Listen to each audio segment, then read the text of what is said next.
नमस्ते विद्यार्थी मित्रों, मैं हूं Raghubhai M Patel, Shah SD high school Kukarwada, कक्षा 9 विषय हिंदी के इस क्लास में आपका स्वागत है। आज हमें हमारे देश के लिए गर्व हो ऐसी कविता पढ़ने जा रहे हैं। काव्यादश भारत गौरव, जो राष्ट्रकवि मैथिली शरण गुप्त जी ने लिखी है। मैथिली शरण गुप्त को राष्ट्र कवि कहा जाता है क्योंकि उन्होंने राष्ट्र भावना से प्रेरित ऐसी कविताएं लिखी है जो हमारे देश के लोगों में तथा स्वतंत्र सैनिकों में राष्ट्र भावना जगाती है। कवि ने काव्य में बताया है कि हमारे देश का गौरव क्या है, हमारे देश का अतीत कैसा था, कैसे कैसे ऋषि मुनि थे हमारे देश में। हमारे पूर्वज आर्य थे जिन्होंने संसार में सबसे पहले विद्या, कला, कौशल का ज्ञान दिया। वो सब उन्होंने इस कविता के माध्यम से हमें बताया है। तो विद्यार्थी मित्रों, पहले राष्ट्रकवि मैथिली शरण गुप्त का परिचय प्राप्त करते हैं। तो मैथिली शरण गुप्त का जन्म 1886 में और निधन सन 1964 में हुई। मैथिली शरण गुप्त का जन्म झांसी जिले के चिरगांव में हुआ था। बाल्यावस्था में ही कविता में इनकी रुचि थी। इनकी प्रारंभिक रचनाएं हिंदी की पत्रिका सरस्वती में प्रकाशित हुई। महावीर प्रसाद द्विवेदी के प्रोत्साहन ने इनके कवि व्यक्तित्व का परिष्कार कर दिया। राम भक्ति में सराबोर पारिवारिक संस्कारों ने इन्हें राम काव्य लिखने के लिए प्रोत्साहित किया और तत्कालीन राष्ट्रीय परिस्थितियों से प्रभावित होकर इनकी कविताओं में राष्ट्रीय चेतना और स्वदेश गौरव की गूंज सुनाई देने लगी। इसी कारण ये राष्ट्र कवि के संबोधन से प्रसिद्ध हुए। भरत भारती, साकेत, पंचवटी, यशोधरा, विष्णुप्रिया आदि इनकी प्रमुख रचनाएं हैं। हिंदी साहित्य एवं शिक्षा के क्षेत्र में अनुपम योगदान के कारण इन्हें 1954 में पद्म भूषण की उपाधि से अलंकृत किया गया तथा राज्यसभा का सदस्य भी मनोनीत किया गया। प्रस्तुत काव्य भरत भारती से लिया गया है। इसमें 3 खंड में देश का अतीत, वर्तमान और भविष्य चित्रित है। गुप्त जी ने भारत के अतीत का गौरवशाली चित्र प्रस्तुत किया है और इन्हीं विशेषताओं के आधार पर उसे विश्व के सिरमौर तथा प्रतिष्ठापित किया है। इस काव्य में कवि ने भारतीय सभ्यता और संस्कृति का गौरव गान किया है। इसके साथ साथ आर्यों के महान जीवन आदर्शों का चित्रण भी किया है। तो काव्य का एक बार हम गान कर लेते हैं। भूलोक का गौरव प्रकृति का पुण्य लीला स्थल कहाँ, फैला मनोहर गिरि हिमालय और गंगा जल जहाँ, संपूर्ण देशों से अधिक किस देश का उत्कर्ष है, उसका कि जो ऋषि भूमि है वह कौन भारत वर्ष है, हाँ वृद्ध भारत वर्ष ही संसार का सिरमौर है, ऐसा पुरातन देश कोई विश्व में क्या और है, भगवान की बहुभूतियों का यह प्रथम भंडार है, विधि ने किया नर सृष्टि का पहले यही विस्तार है, यह पुण्य भूमि प्रसिद्ध है इसके निवासी आर्य है, विद्या कला कौशल सबके जो प्रथम आचार्य है। संतान उनकी आज यद्यपि हम अधोगति में पड़े, पर चिन्ह उनकी उच्चता के आज भी कुछ है खड़े। वे आर्य ही थे जो कभी अपने लिए जीते न थे, वे स्वार्थरत हो मोह की मदिरा कभी पीते न थे। संसार के उपकार हित जब जन्म लेते थे सभी, निश्चेष्ट होकर किस तरह वे बैठ सकते थे कभी, बैठ सकते थे कभी। तो कविता का गान इस तरह हम कर सकते हैं। अब कविता का पठन करते हैं। भूलोक का गौरव प्रकृति का पुण्य लीला स्थल कहाँ। भूलोक का गौरव प्रकृति का पुण्य लीला स्थल कहाँ। फैला मनोहर गिरि हिमालय और गंगा जल जहाँ। संपूर्ण देशों से अधिक किस देश का उत्कर्ष है। संपूर्ण देशों से अधिक किस देश का उत्कर्ष है। उसका की जो ऋषभूमि है, वह कौन भारतवर्ष है। हाँ, वृद्ध भारत ही संसार का सिर मोर है। ऐसा पुरातन देश कोई विश्व में क्या और है। भारत की बहुभूतियों का यह प्रथम भंडार है। भारत की बहुभूतियों का यह प्रथम भंडार है। विधि ने किया नर सृष्टि का पहले यही विस्तार है। विधि ने किया नर सृष्टि का पहले यही विस्तार है। यह पुण्य भूमि प्रसिद्ध है, इसके निवासी आर्य है। इसके निवासी आर्य है। विद्या कला कौशल सबके जो प्रथम आचार्य है। संतान उनकी आज यद्यपि हम अधोगति में पड़े, पर चिन्ह उनकी उच्चता के आज भी कुछ है खड़े। पर चिन्ह उनकी उच्चता के आज भी कुछ है खड़े।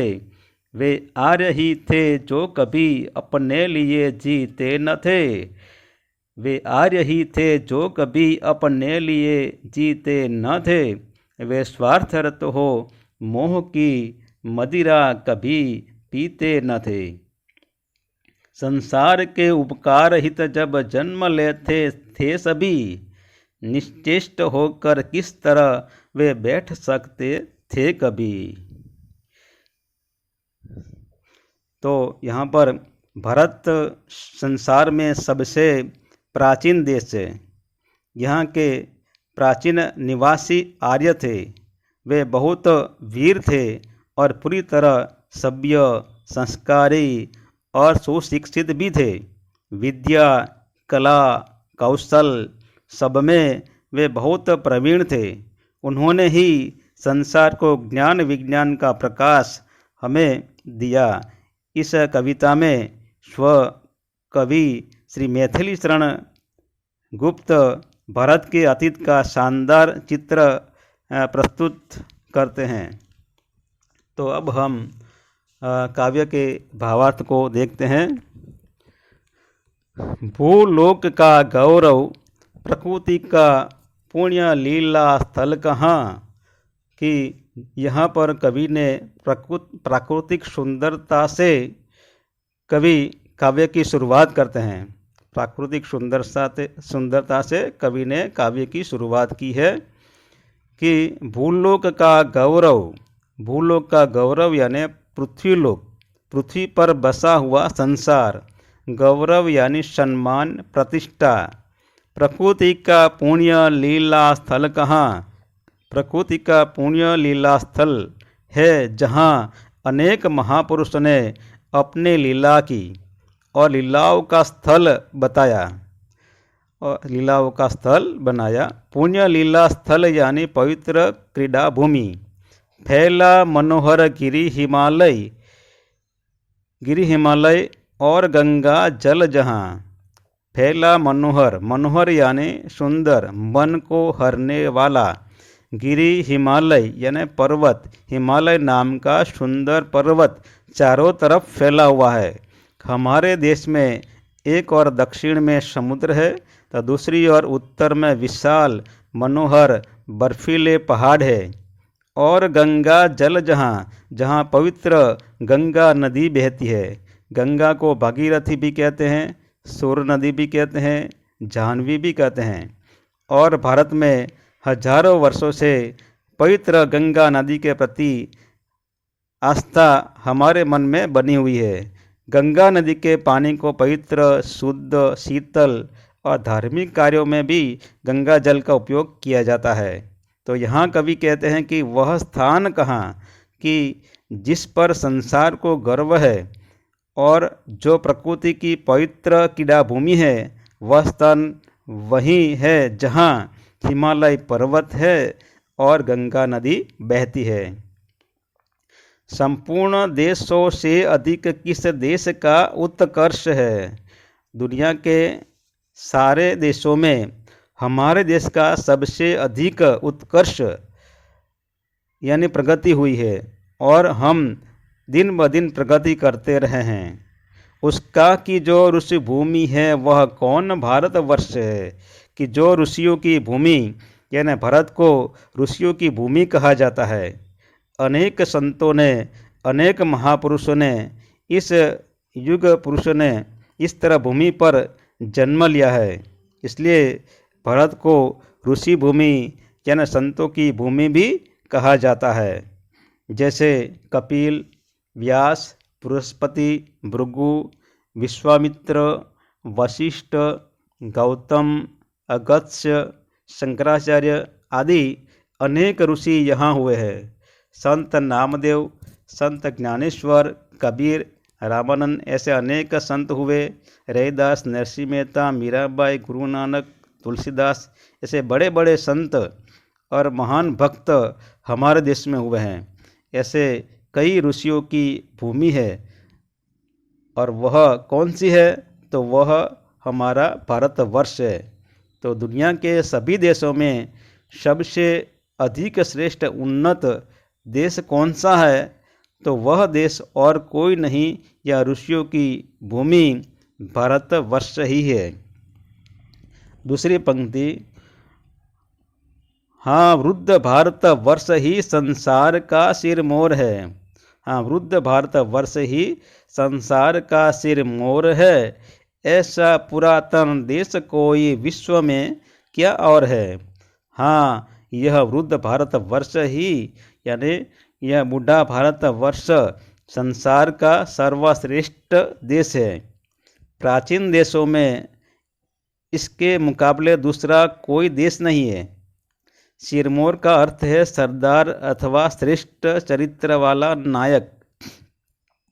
प्राचीन काल में ज्ञान विज्ञान के क्षेत्र में भारत सबसे आगे था। भारत ने दुनिया को भिन्न भिन्न विद्याएं सिखाई और कला कौशल का ज्ञान दिया। इस देश ने ही संसार को सभ्यता और संस्कृति के पाठ भी सिखाए। आज भी हमारा देश संसार को सुख, शांति और मानवता का संदेश दे रहा है। भगवान की भवभूतियों का यह प्रथम भंडार है। विधि ने किया नर सृष्टि का सबसे पहले यही विस्तार है कि भगवान की भवभूतियाँ यानी संसार का वैभव, भंडार यानी खजाना कि भगवान ने संसार में वैभव के जो स्थान सबसे पहले बनाए उनका प्रथम भंडार इसी देश में हुआ। जैसे सोना, चांदी, हीरे, मोती आदि बहुमूल्य पदार्थों का भारत ने पता लगाया। रेशमी वस्त्र बनाने की कला यहाँ विकसित हुई। इस प्रकार भारत में केवल ज्ञान विज्ञान का विकास ही नहीं हुआ, वैभव के उपकरणों का उपयोग भी यहीं से आरंभ हुआ। विधि ने किया नर सृष्टि का पहले यही विस्तार है कि विधि ने यानी ब्रह्मा ने नर सृष्टि यानी मानव जाति की मानव सृष्टि तो ब्रह्मा ने मानव सृष्टि का विस्तार भी यहीं भारत की भूमि से ही किया था। सबसे पहले मनुष्य ब्रह्मा ने भारत बनाने के लिए भारत की भूमि को पसंद किया था। यह पुण्य भूमि प्रसिद्ध है, इसके निवासी आर्य है। विद्या कला कौशल सबके जो प्रथम आचार्य है। कि यह पुण्य भूमि प्रसिद्ध है, इसके निवासी आर्य है।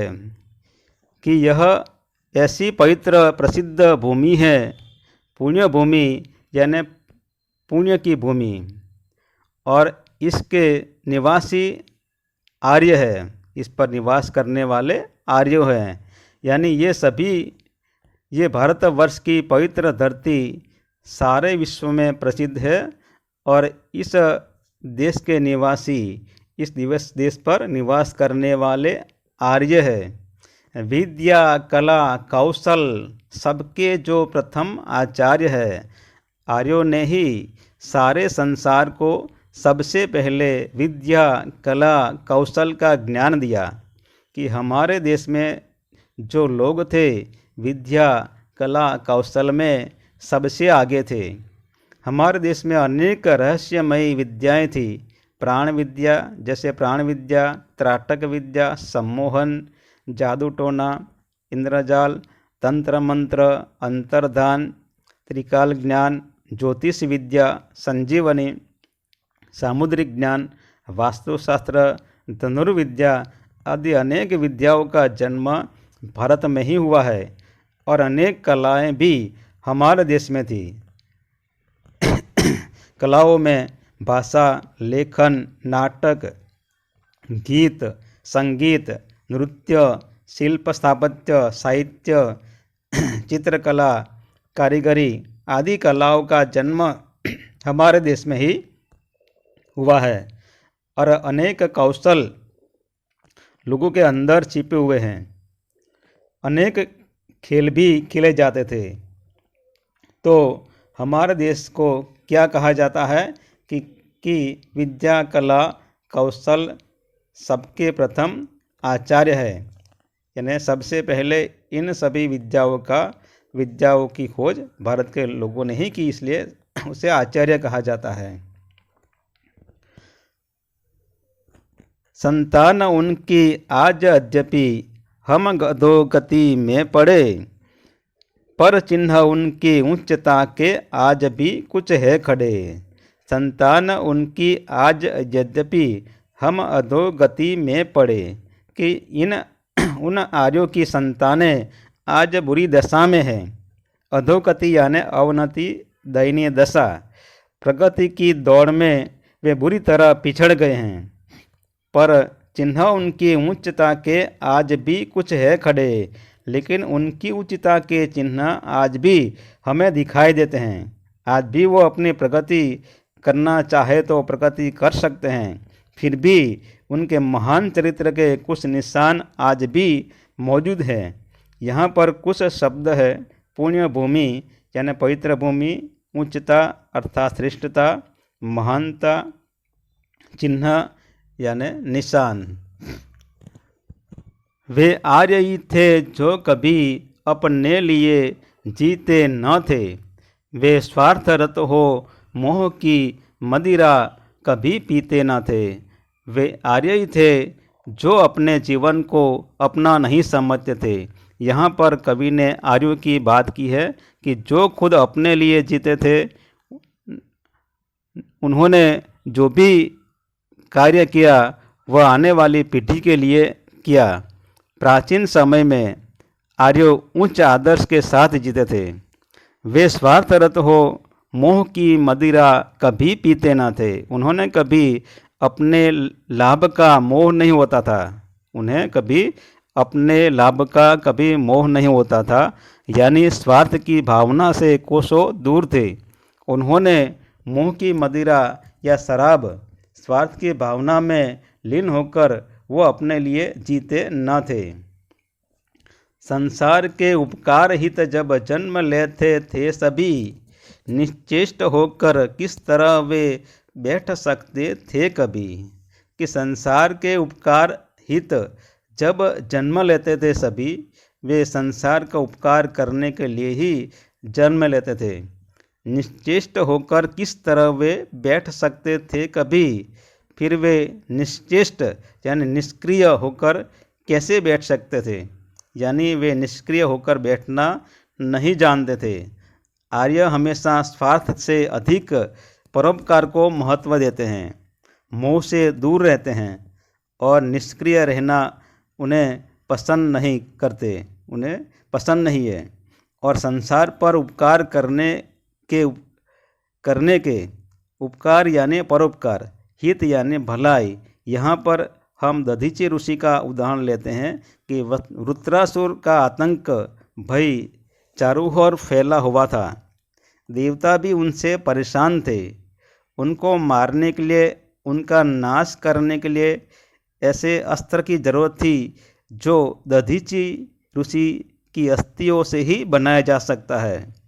तो सरस्वती नदी के किनारे स्थित दधीचि ऋषि के आश्रम में देवता पहुँचे और उन्हें देवताओं ने विनती की। तब दधीचि ऋषि ने अपनी जान देकर अपनी अस्थियाँ यानी हड्डियाँ लोकहित के लिए, परोपकार के लिए दान करने के लिए तैयार हो गए। उनकी अस्थियों से देवताओं के कारीगर, त्वष्टा नाम के कारीगर है ये देवताओं के कारीगर त्वष्टा ने वज्र नाम का हथियार बनाया और उस वज्र नाम के हथियार से रुद्रासुर का अंत हुआ। तो वो कभी अपने लिए जीते नहीं थे और कभी अपने स्वार्थ को नहीं देखते थे, दूसरों का कल्याण देखते थे, दूसरों के हित के लिए अपने प्राणों का त्याग भी कर देते थे। तो इस कविता में कवि ने हमारे अतीत का वर्णन किया है। हमारे अतीत में जो श्रेष्ठ है ऐसे लोगों को उन्होंने याद किया है। इस तरह कवि ने भारत के अतीत का शानदार और भव्य चित्र यहाँ पर प्रस्तुत किया है। इस तरह यहाँ काव्य का भावार्थ पूरा हुआ। अब हम काव्य के शब्दार्थ और टिप्पणी देखते हैं। गौरव यानी सम्मान, प्रतिष्ठा, भूलोक, संसार, दुनिया, लीला स्थल, महान पुरुषों की क्रीड़ा भूमि, उत्कर्ष, उन्नति, प्रगति, सिरमौर, श्रेष्ठ, पुरातन, प्राचीन, भवभूति, संसार का वैभव, विधि, ब्रह्मा, सृष्टि की रचना करने वाला देवता, आचार्य, शिक्षक अथवा आदर्श आचार को आचरण में लाने वाला, अधोगति, अवनति, दयनीय दशा, स्वार्थरत, केवल अपना ही लाभ देखने वाला, मदिरा, शराब, मद्य, संसार, दुनिया, निश्चेष्ट, निष्क्रिय, चेष्टा रहित।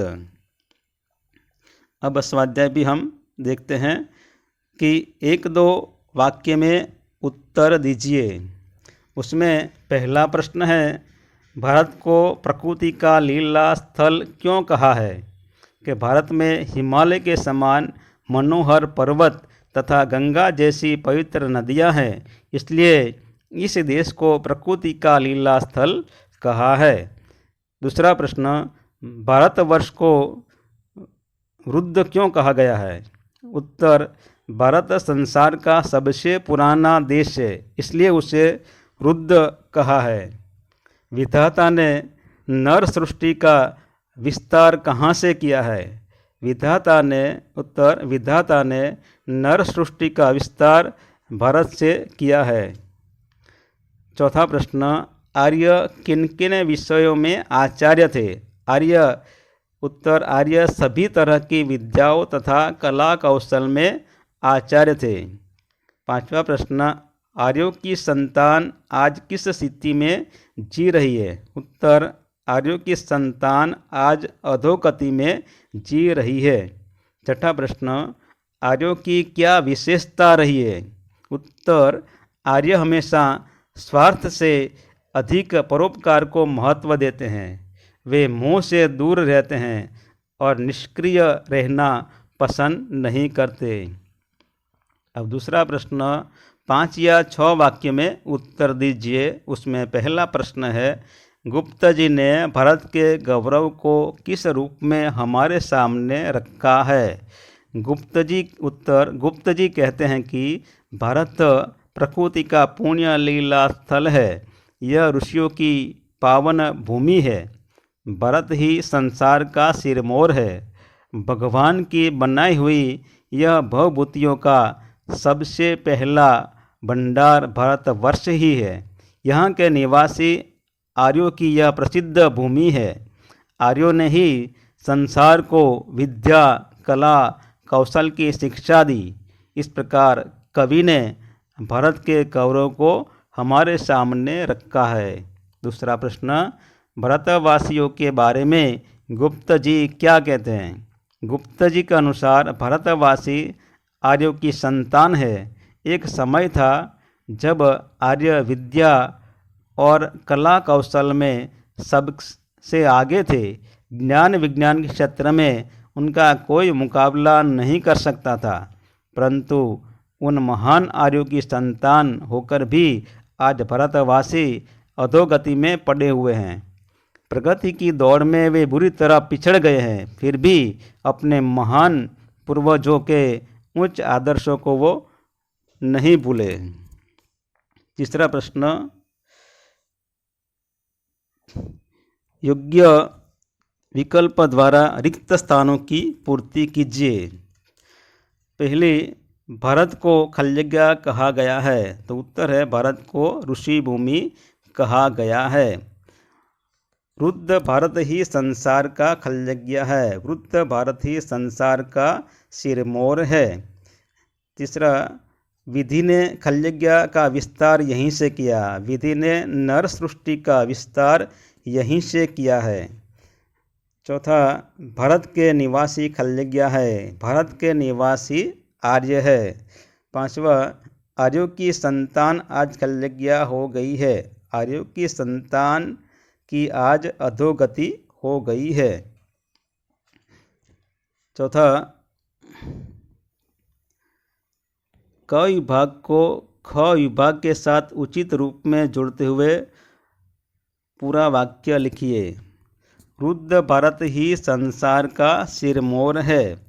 दूसरा, विद्या, कला, कौशल के प्रथम आचार्य है। तीसरा, संपूर्ण देशों से अधिक भारत का उत्कर्ष है। चौथा, भारत की वह भवभूतियों का प्रथम भंडार है। पांचवा, भारत जैसा पुरातन देश दुनिया में कोई दूसरा नहीं है।